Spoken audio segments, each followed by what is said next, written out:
तर तेलकटवरती काम कसं करायचं, तर जवळपास ह्या 2-3 आठवड्यामध्ये कंटिन्यू पाऊस असतो तर चालू आहे, गारपीट देखील चालू आहे. आपल्याला देखील 2 दिवस झालं कंटिन्यू पाऊस होतो आहे. तर अपवादात मग एखाद्या झाडामध्ये सेटिंग झाल्याच्या नंतर बागेमध्ये एखादा अर्धक्वचित फळ दिसतं आहे. मग त्याच्यावरती काम कसं करायचं, तर तुमचं केमिकलचं प्रमाण हे पहिल्या स्टेपला तर गेलंच पाहिजे.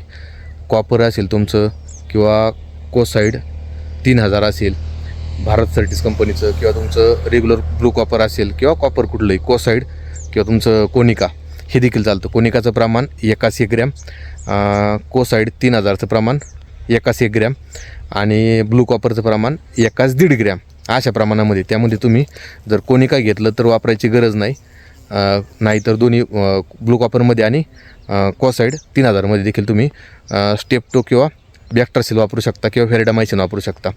तर याचं देखील प्रमाण व्हॅलिडा जर असेल तर 2 ml पर लिटरपर्यंत चालतं. त्यानंतर तुमचं स्ट्रेप्टोसायक्लिन असेल तर साधारणतः 200 लिटरसाठी आपण 4 पुड्या घेऊ शकतो, त्याचं प्रमाण आहे. तर तेलकट जर असेलच तर ह्या पहिल्या फवारण्या प्राथमिक पाऊस झाल्या किंवा 2 दिवसानंतर तुम्हाला लगेच डाग दिसतोय ना, अशा कंडिशनला फवारण्या गेल्या पाहिजे.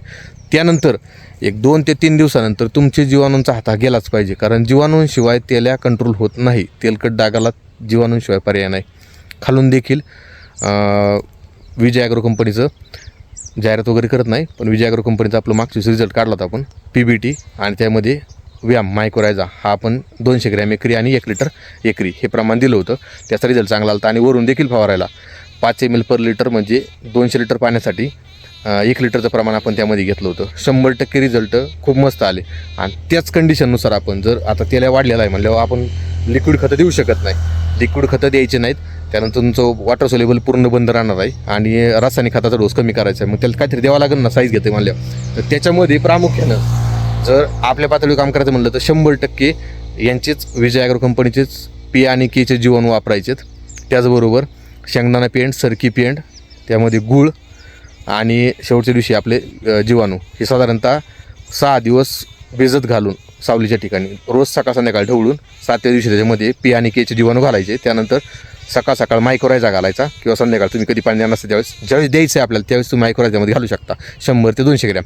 आणि 30 स्लरी आपण पाण्याने द्या, पाण्याने द्या, भुईदंडाने द्या किंवा ड्रीपनं द्या, वस्त्रगाळ करून, किंवा तुम्ही डायरेक्ट ड्रमनं ते ओतू शकता. कुठल्या प्रकारे द्या, 1 नंबर साईजला फरक पडतो. शेंगदाणा पेंड आणि सरकी पेंड याला केक स्लरी असं म्हणतात. मागच्या दिवशी सांगितलं विश्लेषण, परत एकदा सांगतो. परंतु तेल्यावरती काम करत असताना हे 100% गेलंच पाहिजे, तरच केक स्लरीशिवाय दुसरा पर्याय नाही साईजसाठी. आपण देखील आपल्या भागामध्ये काय वापरता, कुठल्या प्रकारे खतं वापरता आणि कशी साईज करता, किंवा तेल्यावरती तुम्ही औषधं कुठली वापरतात, नक्की या व्यतिरिक्त जर असेल तर नक्की कमेंट करून सांगा. धन्यवाद.